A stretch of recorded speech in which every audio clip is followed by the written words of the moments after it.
오늘도 주일 예배에 나오신 성도님들을 주님의 이름으로 환영합니다. 우리 옆에 있는 분들하고 한번 인사해 보도록 하겠습니다. 지난주 말씀을 생각하면서 순종이 안전장치입니다. 순종이 안전장치입니다. 지난주는 우리가 민수기 1장의 말씀을 모험의 서막이라는 제목으로 함께 나누었습니다. 모험과 같은 우리 인생의 롤러코스터에 가장 필요한 것은 안전장치였습니다. 안전장치가 없는 롤러코스터는요, 공포 그 자체일 거예요. 하지만 안전장치만 있으면 롤러코스터도 우리에게 무엇이 됩니까? 즐거움이 될 수 있다는 거죠. 롤러코스터 같은 우리 인생의 모험에서 꼭 필요한 안전장치는 바로 순종이다라고 말씀을 나누었습니다. 이번 한 주 동안 순종이라는 안전장치를 여러분 잘 하고 다니셨는지요? 오늘은 민수기 2장의 말씀을 낯선 것을 따르다라는 제목으로 한번 나누어 보고자 합니다. 우리 한번 따라해 보겠습니다. 낯선 것을 따르다. 여러분, 데자뷰 현상이라는 말 들어보셨죠? 이 데자뷰라는 말은 프랑스어로 이미 본 거, 그리고 이미 경험한 거라는 뜻입니다. 처음 겪는 상황인데도 이전에 똑같이 경험한 것 같은 강한 느낌을 받는 심리학적 현상이죠. 일상 속에서 갑자기 찾아오고요. 몇 초간 지속되다가 곧 사라집니다. 그 짧은 순간 우리는 무엇을 느낍니까? 이 장면, 나 꿈에서 봤어. 이런 얘기 한 번이라도 해보신 분? 예, 그죠. 다 해보셨을 거예요, 누구나. 이거 나 꿈에서 봤어. 라는 확신을 가지게 되는 거죠. 이 데자뷰 현상은요, 아직까지 확실하게 밝혀진 건 없습니다. 과학적, 심리학적, 철학적 관점으로 해석이 가능하다고 합니다. 그런데 우리에게 가장 익숙한 해석은 뭐냐면 이거예요. 우리의 뇌가 낯섦에서 오는 불안정성을 줄이려고 하는 보상적 작용이다. 그 가설이 가장 익숙한데 이게 무슨 말이냐면요. 인간의 뇌는 안전과 위협을 빨리 판단을 해야 되는데 낯선 것들은 대부분 불안과 경계심을 유발하게 되어 있습니다. 그래서 낯선 순간과 낯선 것들을 만나면 이 불안과 경계를 속히 우리 안에서 제거하기 위해서 그 순간 낯선 것들을 이미 경험한 것처럼 인식시켜서 우리를 어떻게 하는 거예요? 안도시켜주는 거예요. 그래서 몸이 긴장되지 않도록 최상의 컨디션으로 일할 수 있도록 만드는 거죠. 사도행전 바울의 전도 여행에서 바울은요, 바울이 전하는 그 예수 그리스도, 당시의 로마 사람들에게는 낯설었던 예수라는 신보다는 그 사람들은요, 아데미 여신이라든지 몰렉이라든지 자기들이 만든 익숙한 신을 숭배하고자 하는 그런 마음들을 바울은 전도 여행을 하면서 굉장히 많이 지적을 합니다. 인간은요, 심지어 신 존재도 어떻게 합니까? 자기에게 익숙한 형태로 바꾸어 가려는 시도를 한다라는 거예요. 낯선 것들을 그만큼 거부하고 싶어 한다라는 거죠. 창세기 3장에서 아담과 하와가 선악과를 따먹은 뒤 인간은 타락하게 되었습니다. 그래서 이제는 자신의 본성과 일치하는 죄를 익숙한 것으로 여기고 그 본성과 반대되는 은혜를 낯선 것으로 여기게 되는 것이 시작되었다라는 것이 어떻게 보면 오늘날의 큰 문제라고 할 수 있겠죠. 그래서 성경은 끊임없이 익숙한 것만을 찾게 된 인간을요, 그대로 두지 않습니다. 왜요? 우리에게 익숙한 건 대부분 죄와 가까운 것들이거든요. 끊임없이 성경은 우리에게 낯선 것을 따르도록 부른다라는 겁니다. 오늘 민수기 2장에서는 이스라엘이 광야 여정에 앞서서 진을 배치하는 장면이 등장을 하게 됩니다. 이 진 배치가 바로 그런 낯섦을 향해서 부르는 하나님의 손길을 아주 잘 보여줍니다. 왜냐하면 이 진 배치가 우리에게는요, 매우 낯설고 이스라엘 백성들에게도 익숙하지 않은 형태예요. 그야말로 듣도 보도 못한 형태라는 거죠. 하나님은 이스라엘을 그런 낯선 것들을 따르게 하십니다. 그런 면에서 오늘 우리도 마찬가지예요. 하나님께서는 우리에게 낯선 것을 따르도록 부르시는 하나님의 부르심이 있다는 거예요. 우리가 따라가야 할 낯선 것이 무엇인가? 오늘 말씀을 통해서 생각하고 깨닫는 시간이 되기를 주님의 이름으로 소망합니다. 아멘. 예. 1장에서 우리 인구조사가 끝났죠? 그리고 이제 광야에서 진을 배치할 때 어떻게 진을 쳐야 하는지에 대해서 말씀을 해주십니다. 오늘 본문을 보겠습니다. 본문 2절입니다. 같이 읽어보겠습니다. 2절 시작. 이스라엘 자손은 각각 자기의 진영의 군기와 자기의 조상의 가문의 기호 곁에 진을 치되 회막을 향하여 사방으로 치라. 여기 보니까 자기 진영에 군기가 있었대요. 그리고 가문의 기호라는 것이 따로 있었던 것 같습니다. 이거를 좀 우리가 이해를 해야 되는데요. 여기서 말하는 진영이라는 게 뭐냐면 지파 3개가 모이면 한 개의 진영이 되는 거예요. 그래서 그 지파 3개가 모여서 이룬 한 개의 진영을 표시하는 군기가 있었던 겁니다. 우리 진영은 이 깃발을 보고 모여 하면 지파 3개가 모이는 거죠. 그리고 각 가문의 기호라는 것은 뭐냐면 각 지파를 나타내는 깃발을 말하는 거예요. 그래서 각 지파별로도 작은 깃발들이 있었던 거죠. 우리 지파는 이쪽으로 모여 해서 깃발 가지고 모이고 그 깃발을 들고 진영의 깃발을 바라보면서 모이는 것이 배치의 기본이었습니다. 그래서 각 진영과 지파별 깃발에 따라서 진을 치되 핵심이 뭐냐? 2절에서 말하고 있는 대로 회막을 향하여 사방으로 진을 배치합니다. 이스라엘은 이제 멈춰 있을 때도 행진을 할 때도 언제나 무엇을 중심으로? 하나님의 성막을 중심으로 움직이게 됩니다. 이후에 계속 민수기 말씀을 읽다 보면요. 기이할 정도로 성막 중심으로 배치하는 거에 집착을 합니다. 이 성막 배치는 익숙한 것 같지만 사실은 굉장히 낯선 배치라는 거 여러분 알고 계시나요? 보통 진영을 구축을 할 때 가장 중심에는 뭐가 있죠? 그 진영을 이끄는 지휘관의 막사가 있는 게 정상이죠. 그리고 그 막사에는 누가 지냅니까? 왕이나 군대를 이끄는 장군이, 지휘관이 거기에 있겠죠. 이 형태는 뭐예요? 우리에게 매우 익숙한 형태입니다. 잘 알고 있잖아요. 그렇죠? 이스라엘도 이거랑 비슷해 보여요. 그럼 비슷한 배치 같아 보입니다. 하지만 차이가 하나 있죠. 이스라엘의 중심에 있는 회막에는 왕이나 장군이 있습니까? 없어요. 다른 말로 거기에는 인간 지휘관이 없는 비어있는 곳이라는 겁니다. 오직 뭐만 있습니까? 하나님의 임재만이 존재하는 곳이에요. 지휘관 없는 빈 회막을 중심으로 한다는 것, 그것은 사실은 굉장히 낯선 구조라는 거예요. 고대 전투에서는 야습, 밤에 몰래 기습을 할 때 진 중앙에 있는 지휘관의 막사를 주로 노립니다. 왜요? 거기에 들어가서 왕이나 장군을 치면 전쟁을 승리할 수 있거든요. 하지만 이스라엘의 진 배치는 그런 것이 통할까요? 통하지 않습니다. 왜요? 회막 안에 왕이나 장군이 없기 때문이에요. 인간 지휘관이 없다라는 겁니다. 이런 낯선 구조. 익숙하지 않지만 하나님은 이스라엘이 그것을 따르도록 하시는 겁니다. 여러분 잘 생각해보면 우리 인생도 똑같죠? 하나님을 만난 후에 반드시 이와 같은 낯선 질서를 따르게 하십니다. 모두가. 우리가 지금 여전히 낯설게 느끼는 신앙의 모든 것들. 나에게 해를 입힌 사람을 용서해야 된다. 어떤 일을 하기 전에 기도해야 된다. 심지어 밥 먹기 전에도 하나님께 감사하고 밥을 먹어야 된다. 이 모든 신앙의 행위들. 어떤 분은 익숙해진 분이 있을 수도 있겠지만 어떤 것들은 아무리 해도 익숙해지지 않는 게 있단 말이에요.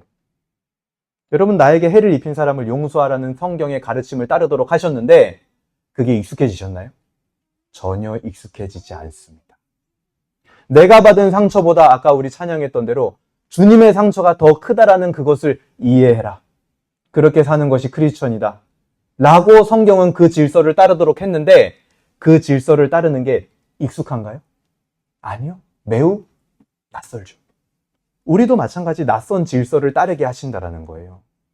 근데 하지만 그때 기억하시길 바랍니다. 그 낯선 질서를 따르는 것이 하나님의 백성으로서의 뭡니까? 첫 걸음이에요. 시작입니다. 그리고 나서 오늘 본문의 3절부터 32절까지는 어떤 지파가 어디에 진을 치고 행진은 어떤 순서로 하는지를 보여줍니다. 이 12지파의 배치를 아까 여러분 다 말씀을 읽었잖아요. 거기서 한 가지 독특한 변화가 있거든요. 혹시 발견하셨나요? 여기 민수기 2장에서 처음으로 일어난 한 가지 변화가 있어요. 12지파를 이야기를 할 때. 항상 12지파를 언급할 때 제일 먼저 언급되는 지파는 어디였을까요? 지금까지. 레위? 땡. 어디? 유다 땡. 야곱의 첫째 아들이 누굽니까? 르우벤이잖아요. 12지파를 이야기할 때 지금까지 항상 첫 번째로 언급되던 것은 장자인 르우벤 지파예요. 그런데 오늘 그 순서가 처음으로 바뀐 거예요. 3절 보세요. 동방 해돋는 쪽의 진칠자는 그 진영별로 누구의 진영? 유다의 진영의 군기에 속한 자라. 유다 자손의 지휘관은 암미나답의 아들 나손이다 하면서 성막의 입구가 있었던 동쪽 가장 중요한 자리에 누가 배치됩니까? 유다 지파가 배치되는 거예요. 그리고 9절도 보세요. 9절. 뒤로 가서 9절. 유다 진영에 속한 군대로 계수된 군인의 총계는 18만 6,400명이라 그들은 몇 번째로? 제1대로 행진할지니라. 그리고 유다 지파가 가장 선두에 서게 됩니다. 이게 바뀐 거예요. 여러분, 이스라엘의 12지파 모두는 아까 말씀드렸던 것처럼 낯선 질서를 따르도록 부름받았습니다. 그런데 그 안에서도 뭐가 있는 거예요? 분명한 차이가 있다는 걸 보여주는 거예요. 누군가는 더욱 적극적으로 낯선 질서를 따르고 낯선 자리로 갑니다. 누가 전쟁의 선두에 서고 싶겠어요, 여러분? 여기 우리가 그냥 아무 생각 없이 말씀을 읽을 때는 선두로 갔으니까 참 좋겠다. 그 자리가 어떤 자리인 줄 아세요? 적군을 제일 먼저 만나는 자리입니다. 제일 먼저 목숨 걸어야 되는 자리예요. 거기에 가고 싶은 사람이 누가 있겠냐고요, 전쟁인데. 그쵸? 유다가 선 앞자리는요, 가장 중요한 자리. 그러면서도 목숨이 위태로운 그런 낯선 자리였어요. 남들은 가기 원하지 않고 갈 수도 없는 낯선 자리. 그런 자리로 하나님은요, 하나님의 백성들을 모두 부르시는데 누군가는 거기로 가고 누군가는 거기로 가지 않는다라는 거예요. 그런 분명한 차이가 있다라고 오늘 본문은 보여주는 겁니다. 그리고 명단이 쭉 이어집니다. 그리고 그 명단 이어지는 명단 가운데 오늘 본문 우리가 읽었던 17절이 있어요. 17절 한번 볼까요?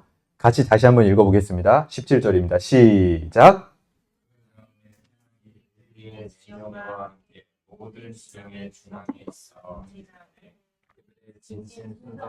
각 사람은 자기의 위치에서 자기들의 길을 따라 앞으로 행진할지니라. 이 17절은요, 오늘 2장에 9절로 쳐도요, 딱 정가운데예요. 34절까지 있으니까. 17절이 딱 가운데 아닙니까? 그쵸? 그리고 동시에 내용면으로 봤을 때도 이스라엘의 진의 정 가운데 무엇이 있어야 되는지 다시 한번 체크를 합니다. 이스라엘의 진의 중심에는 뭐가 있어야 돼요? 회막. 회막이 있어야 된다. 이런 진의 형태는 아까도 말씀드렸다시피 굉장히 낯선 것이었다. 낯선 이유는 회막 안에 인간 왕이나 장군이 없기 때문이다라고 말씀을 드렸죠? 근데 그 낯선 것을요, 여러분 다른 표현으로 하면 뭘까요? 익숙함을 떠났다 이렇게 표현할 수도 있는 거예요. 단순히 낯선 것을 낯설다 이렇게 표현할 수도 있지만 어떻게 표현할 수 있어요? 내게 익숙하지 않다 이렇게 표현할 수도 있는 거예요. 그러면 오늘 본문에서 이스라엘이 떠나게 된 익숙한 것, 그건 뭐였을까요? 이스라엘이 만약에 이전의 역사를 생각해 보세요. 이런 진을 치고 군대가 출동을 하고 뭐 예를 들어서 행진을 하고 그런 장면을 이스라엘이 마지막으로 언제 봤을까요? 어디서? 애굽에서 봤겠죠. 이집트에서 본 적이 있었겠죠. 그쵸? 저 파라오 왕이 출병을 하나 봐. 저렇게 진을 쳐서 가네? 바로 왕의 막사는 저 가운데 중간에 쫙 멋있게 세워져 있네? 깃발을 들고 가네? 그런 걸 봤을 거 아니에요. 지금 이스라엘이 떠나게 된 익숙한 구조가 바로 그겁니다. 애굽의 구조를 떠나게 된 거예요. 애굽의 구조라는 건 뭡니까? 최고 높은 위치에 바로 파라오가 존재합니다. 그리고 그 옆에는 그 파라오와 함께 그가 섬기는 신이 함께 하고 있는 거예요. 그 구조에서 파라오와 애굽의 신은요, 어떤 관계입니까? 서로의 이득을 위해서 공생하는 존재입니다. 뭐라고요? 서로의 이득을 위하여 공생하는 존재예요. 그리고 그들의 이득을 위해서 그 아래 제사장 그룹이 있고요, 장군이 있고요, 백성이 있고 노예 그룹이 있는데 이스라엘 백성들이 이 노예 그룹이었던 거죠. 무슨 구조예요? 마치 애굽을 상징하는 것 같은 피라미드 구조예요. 그렇죠? 맨 위에는 바로와 그와 공생하는 신, 그들의 이익을 위하여 장군, 제사장, 백성, 노예 그룹이 펼쳐져 있었다는 거죠. 오늘 본문에서 보여주는 진의 구조는요, 이런 애굽의 구조를 벗어난 겁니다. 그게 익숙했던 이스라엘 백성들에게 그것을 떠나도록 한 거예요. 자신의 이득을 위해서 신과 공생하는 그 구조를 떠나라, 하나님은 이렇게 부르는 겁니다. 17절 잘 보세요. 애굽의 구조대로 한번 생각을 해보자고요. 이스라엘이 진을 칠 때 하나님이 계신다라고 하는 성막과 가장 가까이 있는 지파는 어느 지파? 레위 지파죠. 자, 애굽의 구조에서는 레위 지파가 가장 막강한 권력을 갖는 거예요. 왜? 신과 가장 가까이 있으니까. 바로가 가장 막강한 권력을 가졌던 것처럼. 하지만 이스라엘 안에서 레위 지파는 어떤 존재입니까? 성막 주변에 있어야 됐기 때문에 오히려 땅을 한 평도 받지 못하는 구조였어요. 오히려 권력이 없다고요. 이스라엘의 구조와 정반대인 거예요. 그들이 섬기는 신과 가장 가깝지만 땅을 갖지 못하는 구조를 가졌다라는 겁니다. 애굽의 구조가 익숙한 자들에게는 이 구조가 정말 낯선 구조인 겁니다. 하나님은 이렇게 이스라엘을 그들이 익숙한 것으로부터 멀어지고 낯선 하나님의 것들과 가까워지게 하고 계시는 겁니다. 그리고 이 12지파의 배치를 볼 때요, 더 좋은 자리를 내가 차지하기 위해서 서로 경쟁하고 싸워가지고 차지를 했나요? 그렇지 않아요. 이들의 진 배치는 어떻게 됐죠? 만약에 서로 경쟁하고 싸워서 어떤 자리를 차지해야 된다면 그건 뭐예요? 아주 익숙한 애굽의 방식이죠. 근데 이스라엘은 오직 무엇이 기준입니까? 하나님의 말씀과 명령. 하나님이 여기 있어라 하면 거기 있는 거예요. 완전히 다른 구조죠. 이스라엘에게는 낯설었을 거예요. 우리가 그냥 이 성경 본문을 무덤덤하게 읽을 때는 몰랐지만 자세히 보니까 오늘 이 이스라엘의 진 배치는 그야말로 처음부터 끝까지 온통 낯선 것으로 가득 차 있는 구조였다라는 겁니다. 심지어 이스라엘 중심에 있는 성막도요, 우리가 잘 보면 낯선 느낌을 팍팍 풍겨요. 왜요? 이스라엘 백성들이 성막에 쉽게 접근할 수 있었습니까? 우리 지난주에 1장 볼 때 보면은 마지막에 아무나 접근 못하도록 막아라, 그 역할이 레위인의 역할이다, 그렇게 얘기했잖아요. 성막, 하나님 자체도요, 이스라엘 백성들이 익숙했던 신 개념하고 매우 다른 겁니다. 애굽은 어땠습니까? 모든 것이 신이에요. 누구나 다 신상을 만들어가지고 자기 주머니에 넣어가지고 다닐 수 있었습니다. 그게 애굽의 개념이었어요. 애굽의 신은 백성들을 지배하고 백성들을 군림하는 신이었다면 이스라엘의 하나님은 그런 존재가 아니었습니다. 함부로 다가갈 수 없는 것에서부터도 차이가 있었고, 동시에 그러면서 이스라엘 백성들을 구원하고 먹이고 먹을 거를 줘요. 그리고 그들을 돕고 이끌어주는 하나님이었다는 거죠. 군림하고 지배하는 신이 아니었다는 거예요. 하나님조차도 스스로 이스라엘 백성들이 익숙했던 애굽의 신 개념이 아니라 굉장히 낯선, 한 번도 경험해보지 못한 존재로 그들과 함께하고 계신다라는 겁니다. 오늘 본문은 우리에게 질문하고 있는 거예요. 당신이 떠나야 하는 그 익숙함은 무엇인가? 당신이 떠나야 하는 애굽의 구조는 무엇인가? 그리고 반대로 당신이 이제 따라야 하는 낯선 것은 무엇인가? 무엇보다 여러분, 하나님과의 관계를 각자의 이득을 위한 그저 공생의 관계처럼 보이게 하는 그 형태, 여러분 거기에 익숙해지지 마세요. 하나님을 나의 이득을 위하여 써먹는 관계처럼 보이게 하는 내 삶의 구조와 형태들, 거기에 익숙해지지 말라. 그거를 그냥 내버려 두지 마세요. 제 중심은 그렇지 않아요. 아니요. 중심이 겉으로 드러나서 보여지는 거예요. 그 중심이 드러나는 것을, 보여지는 것을 그렇게 내버려 두지 말라는 거예요. 하나님도 오늘 뭐라 그래요? 겉에를 완전 다 바꿔버리는 거예요. 짐 배치를 완전히 새롭게 하는 겁니다. 여러분은 어떻습니까? 혹시 여러분과 하나님과의 관계가 각자의 이득을 위한 공생의 관계처럼 보이게 하는 형태는 혹시 없습니까? 비즈니스 파트너처럼 필요할 때만 만나는 그런 관계처럼 보이게 내버려 두지 마세요. 그 익숙함에서 우리는 떠나야 됩니다. 그런 애굽의 익숙함을 철저하게 거부해라. 오늘 본문이 말하고 있는 거죠. 그리고 오늘 본문의 마지막이었던 33절부터 34절까지 보게 되면 레위인은 이스라엘 자손과 함께 계수되지 아니하였으니 여호와께서 모세에게 명령하신 것 같았느니라. 이스라엘 자손이 여호와께 모세에게 명령하신 대로 다 준행하여 각각 종족과 조상의 가문에 따르며 자기들의 길을 따라 진을 치기도 하며 행진하기도 하였다.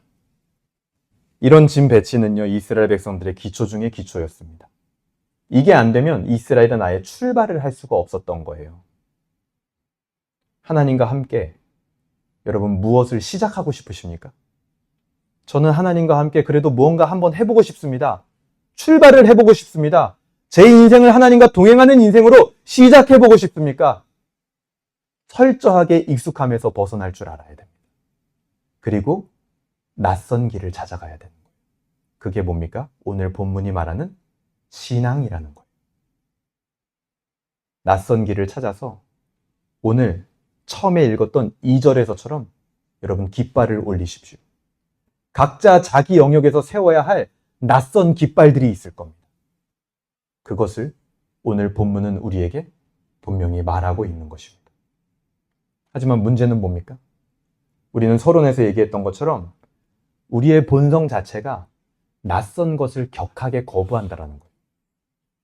그냥 이 말씀을 나누고 그렇게 합시다. 낯선 거 찾겠습니다.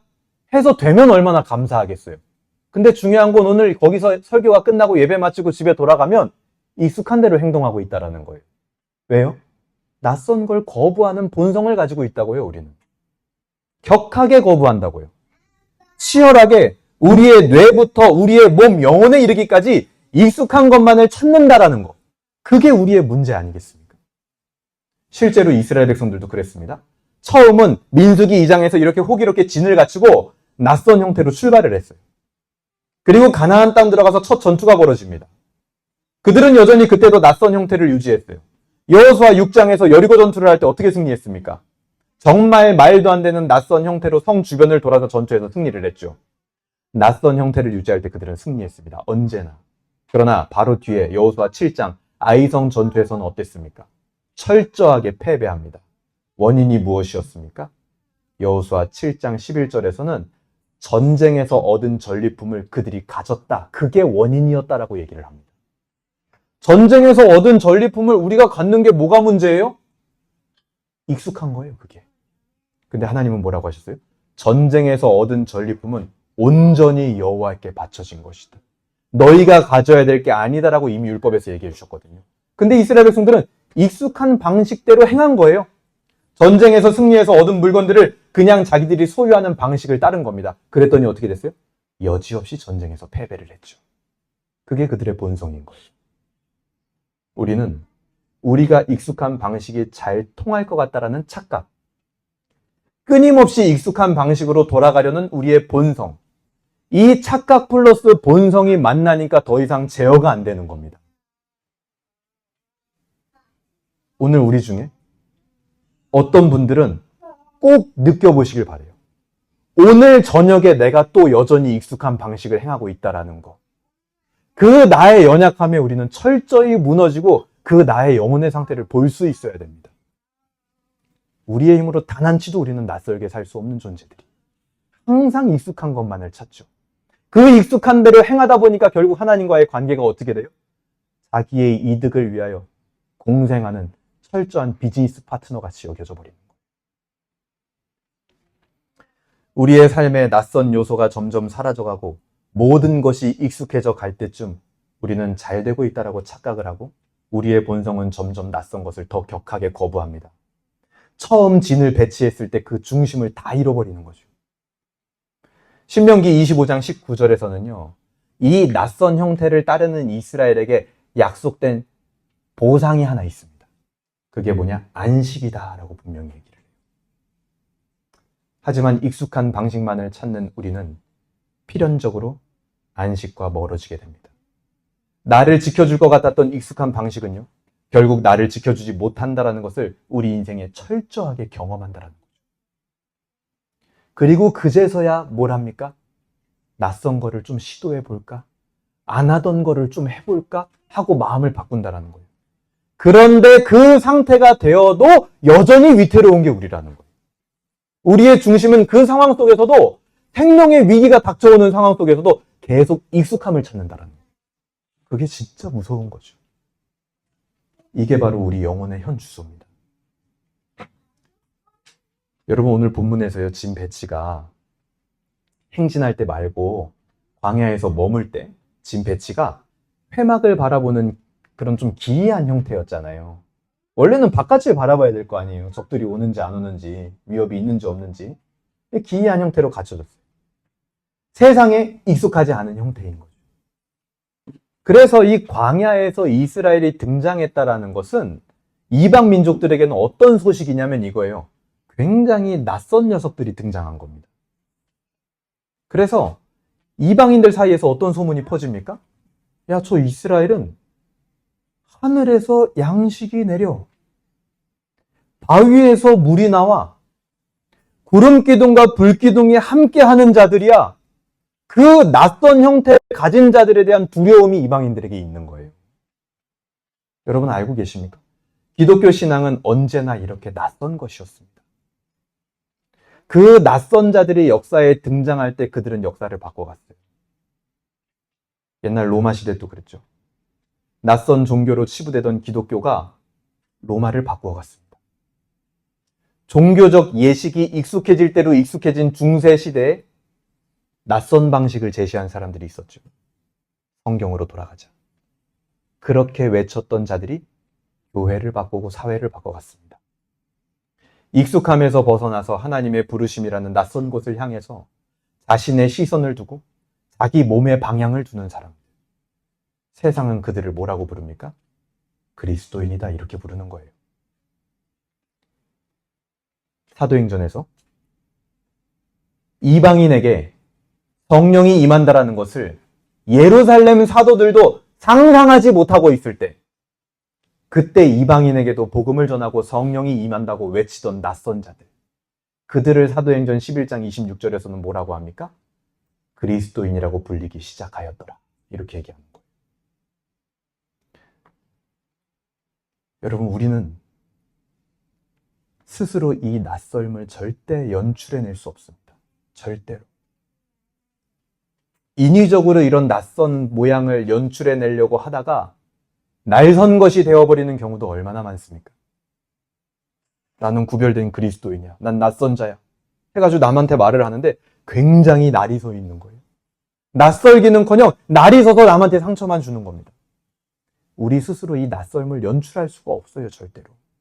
낯선 느낌이라는 것은요, 그 안에서 배어 나오는 겁니다. 무엇이 우리를 낯선 사람들이 되게 합니까? 무엇이 우리를 본성을 거부하고 낯설음으로 들어가게 하는 것이냐는 거예요. 바로 복음이죠. 복음이죠. 예수님과 함께 3년의 시간을 보낸 제자들도요, 결국 그들의 익숙함을 따라서 십자가 아래서 다 흩어졌습니다. 예수님의 십자가 자체가 제자들에게는 낯선 것이었어요. 그래서 종종 굉장히 두려웠을 겁니다. 그래서 제자들은 익숙함에 따라 십자가를 떠났던 겁니다. 우리 인간의 익숙함이라는 것은 죄의 결과예요. 그래요. 예수님은 바로 그것들을 다 짊어지신 겁니다. 우리가 너무나 익숙했던 세상의 방식들, 너무 익숙해서 가볍게 생각했던 것들, 그냥 내 익숙한 모습대로 살았던 삶의 형태들, 회막을 중심으로 진을 치지 않았던 모습들, 그 모든 것들을 예수님은 짊어지고 예수님과는 전혀 어울리지 않는 낯선 십자가의 형틀에 달리신 거예요. 우리가 매일매일 익숙하게 행하는 그것들을 다 짊어지고 그거를 해결하기 위하여 십자가의 형틀에, 그 낯선 십자가에 예수님과 어울리지 않는 그곳에 달리셨다라는 겁니다. 우리가 익숙했던 죄의 세계에서 우리를 건져서 매우 낯선 하나님의 의의 세계, 복음의 세계로 우리를 인도하기 위해서. 이 복음이 우리가 보고 모여들어야 하는 바로 낯선 깃발인 겁니다. 그리고 이제는 우리가 높게 들어야 하는 낯선 깃발인 거예요. 복음은 예나 지금이나 교회가 많으나 적으나 언제나 낯선 것이었습니다. 복음이 가져오는 그 낯선 느낌, 광야의 느낌은 언제나 모든 이들에게 굉장히 낯선 것이었어요. 그리고 그 복음을 중심에 두는 자를 세상은 낯설게 느낍니다. 그 복음대로 행하는 자가 세상은 낯설게 느끼게 되어 있어요. 하나님이 가라고 할 때 가는 자, 하나님이 멈추라고 할 때 멈추는 자, 말씀 주변에 자신의 진을 치는 자, 지금 이 시대에도 기도하는 자, 바로 복음이 우리를 낯선 자가 되게 하는 유일한 길입니다. 그리고 그 낯설음을 따르는 자들에게는 특권이 하나 있어요. 오늘 진편성에 잘 드러나는데요. 오늘 진편성은 두 종류였습니다. 진을 칠 때 머물고 또 한 가지 케이스가 있어요. 행진할 때. 행진할 때의 구조를 여러분 생각해 보세요. 물론 오늘 본문에선 정확하게 나오진 않았습니다. 마치 오늘 본문에서는 유다 진영이 맨 앞에 서서 간다 이렇게만 나와 있는 것 같지만 다른 성경 본문들과 조합을 해보면 행진 시 맨 앞에 유다 지파보다 앞서는 게 하나 있습니다. 뭘까요? 법궤. 법궤가 앞서가요. 하나님의 임재를 상징하는 법궤. 지성소 안에만 있어서 이스라엘 백성들은 평소에는 볼 수도 없었던 그 법궤. 그것을 볼 수 있는 유일한 시간이 언제입니까? 바로 이 낯선 형태로 행진할 때. 그때 그 법궤를 직관할 수 있는 겁니다. 아, 하나님이 여전히 내 앞에 계시는구나. 나보다 앞서 가시는구나. 그걸 언제 알 수 있다고요? 낯선 것을 따라 나도 움직일 때. 그때가 하나님의 역사와 살아계심을 직관하는 시간이 된다는 거예요. 그게 낯선 것을 따라서 움직이는 사람들의 특권인 거예요, 여러분. 세상의 왕들과는 다르게 맨 앞에서 나의 방패가 되어주시고 나를 이끄시는 하나님, 세상의 왕과 다른 왕, 한 번도 만나보지 못한 낯선 왕이신 그 하나님을 그때 보게 된다는 거예요. 내가 행진할 때. 여러분, 내 삶이 너무 익숙하고 권태롭다라고 여겨지십니까? 그 익숙한 것을 떠나서 우리를 낯선 것 되게 하는 복음을 따르십시오. 성령께 기도하세요. 떠나야 할 익숙한 것이 보여지게 하여 주시옵소서. 내가 따라야 할 복음을 중심으로 한 삶이 무엇인지 보여지게 하여 주시옵소서. 내가 낯선 그 복음의 깃발을 들어야 할 곳을 나도 만나게 하여 주시옵소서. 내가 어디에 있든지 복음이 가졌던 그 낯설음을 갖게 하여 주시옵소서. 여러분, 이번 한 주 동안 낯선 삶에 도전해 보시기 바랍니다. 익숙함을 떠나 하지 않았던 것들을 해보세요. 누구 때문에? 나를 위하여 십자가에 달리신 그 주님 때문에. 웨스트민스터 신앙고백서 8장 2항은요. 소제목이 한 인격 두 본성이라는 중보자 예수 그리스도에 대해서 이야기를 하는 파트입니다. 제가 줄여서 읽어드리겠습니다. 하나님의 아들은 사람의 본성을 취하사 모든 본질적 속성과 연약함을 지니시되 죄는 없으시다. 두 본성은 신성과 인성은 혼합 없이 변화 없이 분리 없이 나뉨 없이 하나님의 인격 안에 결합되어 있다. 요한복음 1장 14절은 이렇게 말합니다. 말씀이 육신이 되어 우리 가운데 거하시매. 오늘 말씀과 이 교리는요, 그리스도의 성육신을 나타내는 교리와 말씀입니다. 여러분, 성육신 그 자체가 낯선 것이죠. 이 요한복음 말씀을 원어로 조금 더 정확하게 번역을 하면 말씀이 육신되어 우리 가운데 거하시며 이거를요 좀 정확하게 번역을 하면 이렇게 돼요. 말씀이 육신이 되어 우리 가운데 성막을 치셨다. 이렇게 되어 있습니다. 여기서 우리는 뭡니까? 나 개인만을 말하는 게 아니라 예수님을 믿는 모든 자들, 교회를 말하는 거예요. 성육신을 믿는 교회는 예수님 때문에 이렇게 낯선 존재가 되는 겁니다. 그리고 그 교회의 낯설음은 언제까지 이어져야 됩니까? 계시록에서 말하는 거룩한 성 예루살렘이 이 땅에 올 때까지 계속되어져야 하는 거룩한 낯설미라. 오늘 이따 소그룹 모임할 때요, 한번 얘기해 보세요. 우리 교회는 무엇으로 낯설어져야 하는가? 필요합니다. 말씀을 정리하겠습니다. 하나님이 이스라엘에게 명령하셨던 낯선 진 배치, 백성의 죄를 씻는 메시아, 제자의 발을 닦는 스승, 빼앗아가는 왕이 아닌 주는 왕, 이득을 위한 공생이 아닌 사랑을 나누기 원하는 나의 영원한 친구. 이 모든 것이 우리는 굉장히 낯설어요. 근데 그것이 바로 우리에게 하나님 아버지가 주는 선물입니다.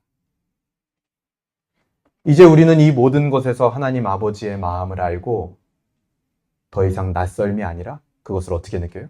새로움으로 느끼는 거예요.